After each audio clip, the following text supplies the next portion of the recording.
नमस्ते विद्यार्थी, मेरा नाम माधुरी राजभर है। मैं तुम्हें हिंदी पढ़ाने वाली हूँ। आज जो हमारा तीसरा कविता है उसका नाम क्या है? चिड़िया। चिड़िया मतलब एक पक्षी।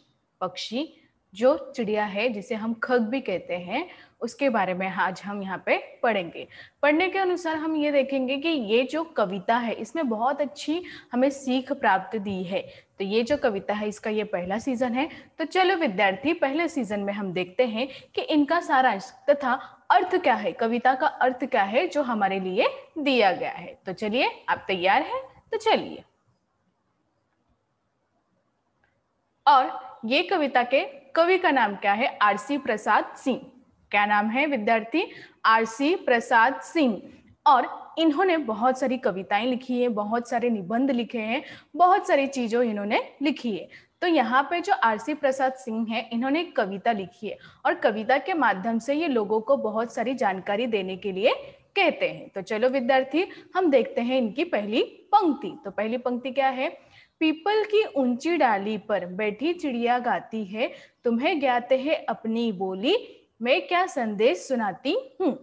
अब यहाँ पे देखो, पीपल की ऊंची डाली पर, पीपल का जो एक वृक्ष है, पीपल एक वृक्ष है जिसे हम बोलते हैं पीपल का वृक्ष, और वो बड़े बड़े पत्तों वाला होता है। आप लोगों ने, सभी लोगों ने देखा ही होगा मुझे लगता है, क्योंकि ये एक बोलते ना सामान्य वृक्ष है जो हर जगह हमें मिल जाता है।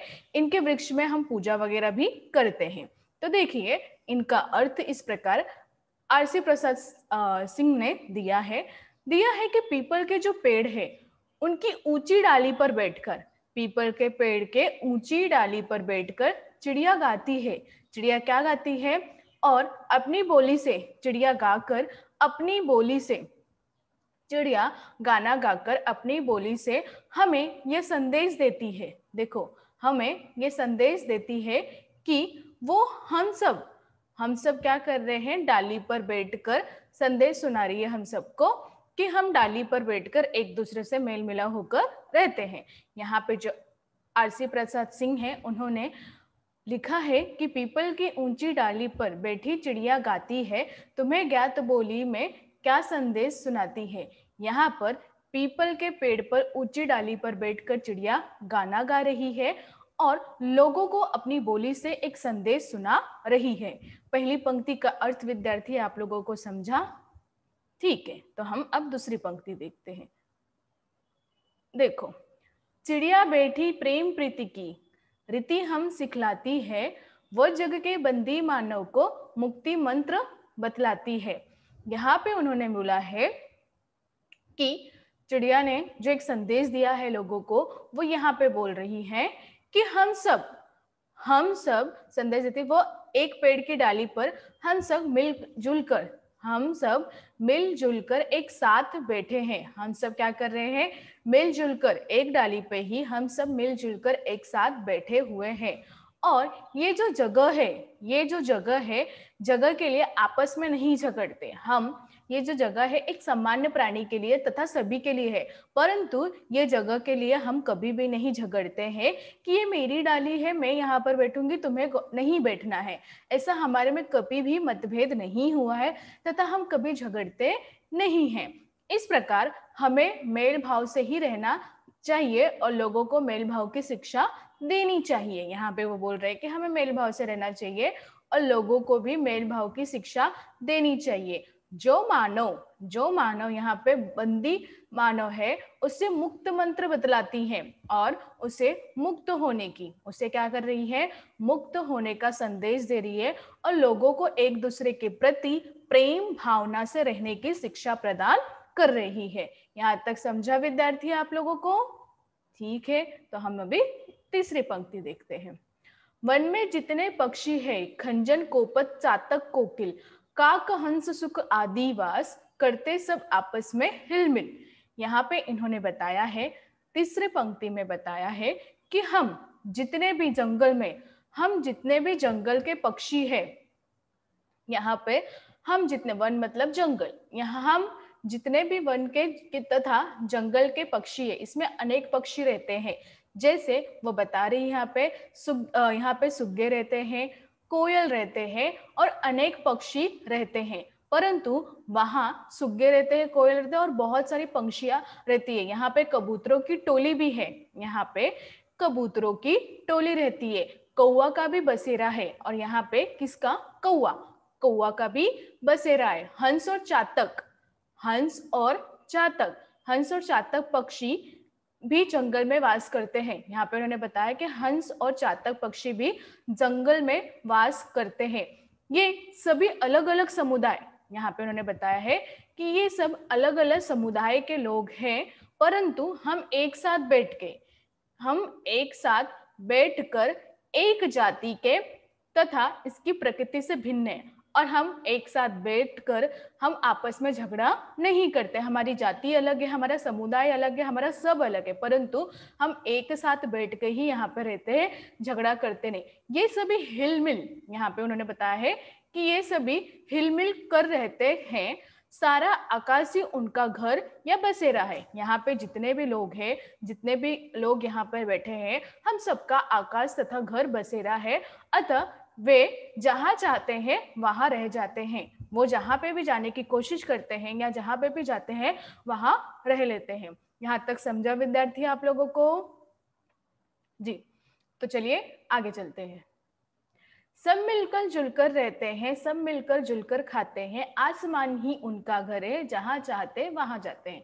यहाँ पे उन्होंने बताया है कि हम सब यहाँ पर मिलजुल कर ही रहते हैं। हम सब यहाँ पे मिलजुल कर ही रहते हैं, सब मिलजुल कर खाते हैं। यहाँ पे उपस्थित सभी लोग आपस में मिलजुल कर ही रहते हैं और सब मिलजुल कर ही खाते हैं। ये आसमान जो है उनका घर तथा बसेरा है, बहुत बड़ा बसेरा है। हम जहाँ चाहते हैं वहीं रह जाते हैं। अगर ऐसा नहीं है कि हम दूसरों को यहाँ पे जाके रहेंगे, जैसे यहाँ पे उन्होंने मनुष्य को एक उदाहरण देते हुए कहा है कि जब हम पक्षी हर जगह मिलजुल कर रह लेते हैं, हर जगह एक जाति के ना होके भी एक साथ रहते, तो आप लोग क्यों नहीं रह पा रहे हो? इनका संदेश ऐसा लग रहा है कि हमें दे रहे हैं। और आसमान ही उनका घर तथा बसेरा है, वो जहां चाहे वहां रह सकते हैं। यहाँ तक समझा विद्यार्थी आप लोगों को? अच्छा, तो चलिए आगे चलते हैं। देखिए यहाँ पे, उनके मन में लोभ नहीं है, पाप नहीं, परवाह नहीं है, जग का सारा माल हड़प कर जीने की वो चाह नहीं है।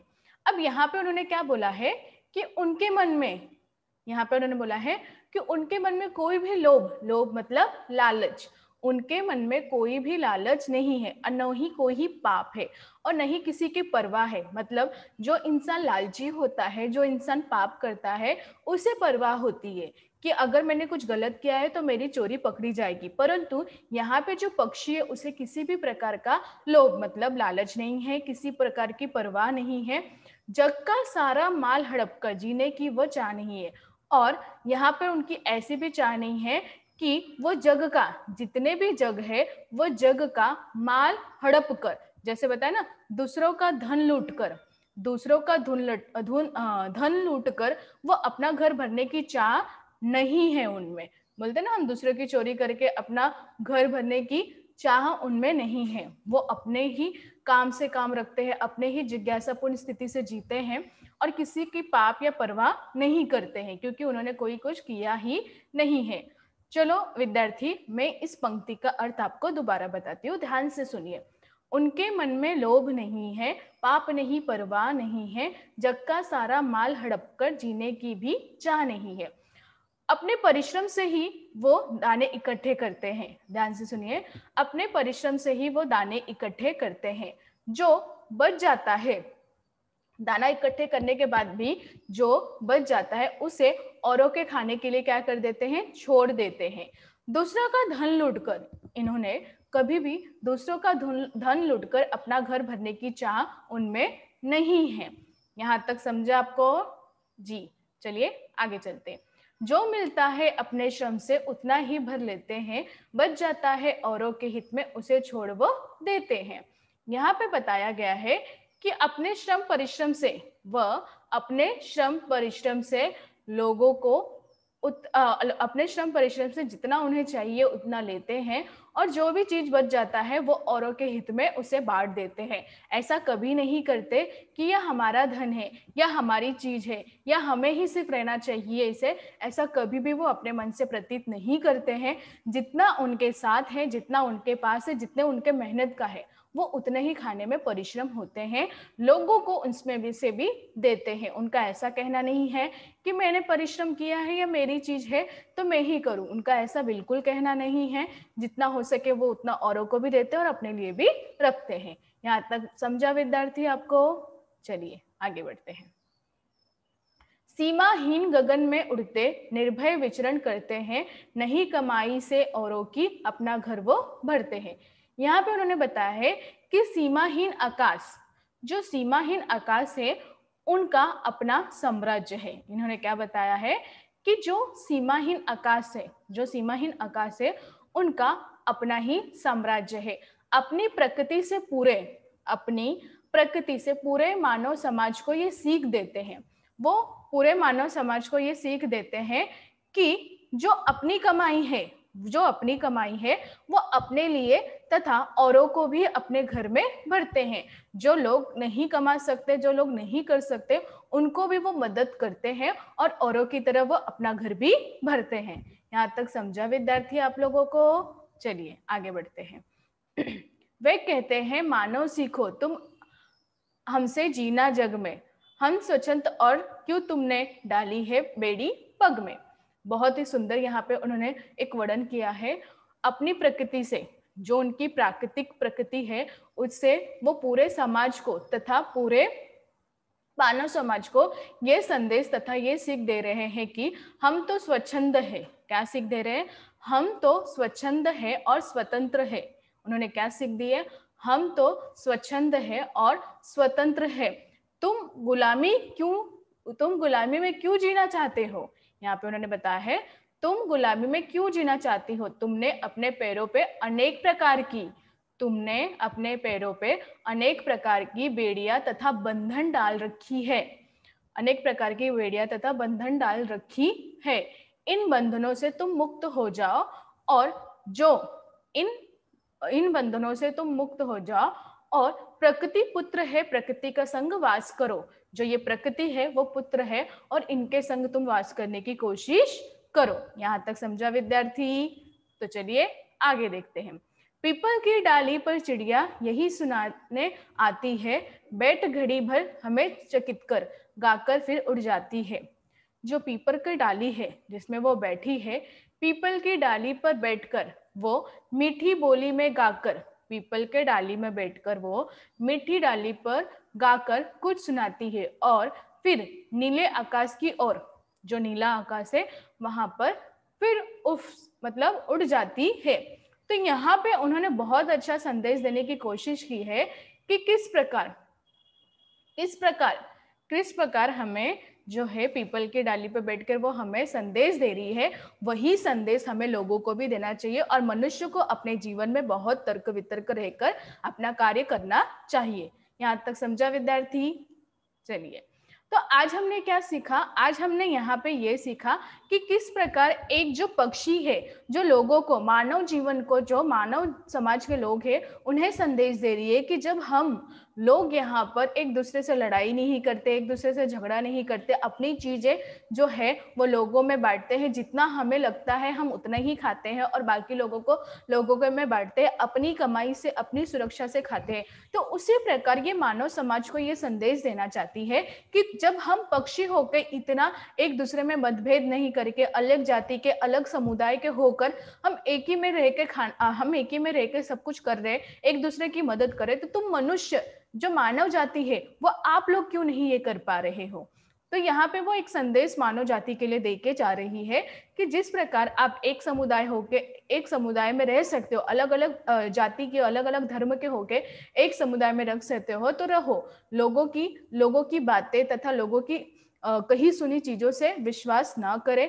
जहां तक यहाँ पे उन्होंने बताया है कि जहां तक आपका ऐसा है कि आप यहाँ तक चीजें कर सकते हो वहां तक करो, नहीं कर सकते हो तो इस चीज को वहीं पे छोड़ दो। अपना मतभेद मत रखो, लोगों की और जिज्ञासा पूर्ण तरह से देखो, आप एक कदम उठाओगे तो लोग आपका देख के लोग भी उनकी मदद करेंगे और वहां तक पहुंचने की कोशिश करेंगे। यहाँ तक समझा विद्यार्थी आप लोगों को? अच्छा, चलिए, धन्यवाद।